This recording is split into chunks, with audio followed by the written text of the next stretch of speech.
Musa acuminata, blue java ice cream banana. Really excited. I'm here in the greenhouse and I've been waiting to transplant this plant. You might have seen the unboxing I did from Wellspring Gardens. I got a couple bananas, so I'm here today to transplant these bananas. It's been a while though. When it came, it was a lot smaller and I up-potted it from a small black pot to this pot. It's been sitting in here almost a month. I've been trying to get it acclimated in here. It's doing pretty well now. This stem wasn't doing that well. And I'm putting it in this huge, ginormous pot where it's gonna get really big. I had gotten these flowers and these are primroses and primula, brilliant flower colors, compact pearl. So these are a small flower. I just put in here so the banana wouldn't be lonely. I got them on sale at the Steins in Green Bay. You know, I cannot resist a sale, I really can't, especially with free. You get them for like $2 and I always wanna save whatever plants I can. So I've got some BioLive, some down-to-earth organic BioLive. And if you like greenhouse gardening or Wisconsin gardening in general and you're watching this video, hit that like and subscribe button for me. Appreciate it, and I appreciate all the support that everybody's been sending and how your garden looks. And you know, being in the north, being in the 5A, 5B zones, in zone 4 and more north is really, it's difficult. Having a greenhouse is a privilege. I love having it. I just got it this year, and here behind me I have the lemon verbena.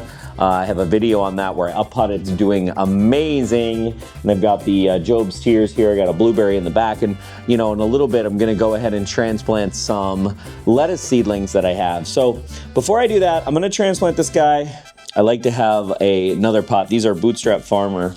I don't have to go fancy and have all that kind of stuff, but that is what I'm currently using. That's what I use to up-pot a lot of my containers, if you watch any of our up-potting videos. So I'm just pulling out the soil. The soil that's in here is ProMix.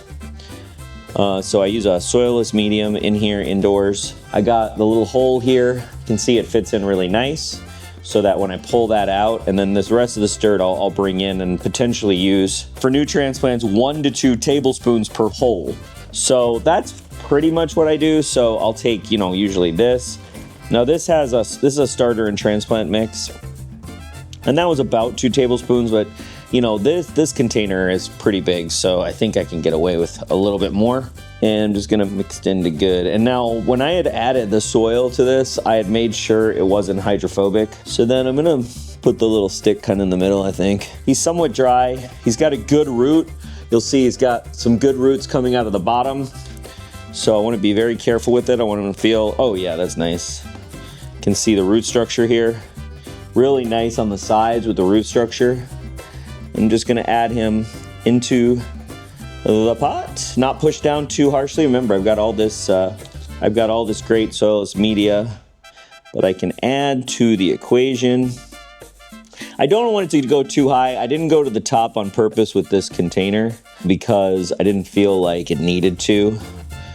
And then I'm gonna put this guy kind of where he was next to him so that he knows how to grow. I'm not sure why the stick, but that's what they came with. I think it was more to protect them, so I don't think you have to put the stick back in, but you know, for right now, we'll just keep it in. So that is the first of 2 we're gonna do right now, bananas.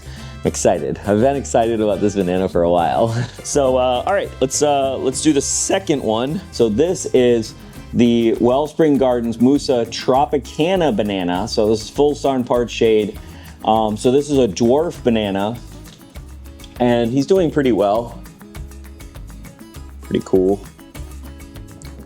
And I've selected a pot for this guy here. I'm gonna take a little bit more out, and then that's gonna be my filler. And I'm gonna take my BioLive. And again, this is organic fertilizer. Shouldn't hurt to plant. Water, soil, all kind of mixed together. We're gonna get this guy out. I do see some roots on the bottom, looking good. I don't tamp down too much. Fits in there nicely, and then this doesn't have any other flowers, so just gonna go right to the top around the banana with the rest of what I have. And now we wait. Water and wait. Stay tuned for part 3, which I think is gonna be when we actually fruit this banana, but it takes a while. I've never grown bananas. I'm excited to get this in the greenhouse. Who doesn't love bananas, right? But there are many different varieties of bananas, which is kind of why I'm really excited about this endeavor. So between the ice cream banana and this one, this dwarf, here we go. Hopefully we have some bananas, I think early next summer. And if we do, that would be great. So hit that like and subscribe button. I do also have a greenhouse playlist you can check out that has all the journey of basically living in this greenhouse in zone 5A and 5B and seeing what we can grow here all year round.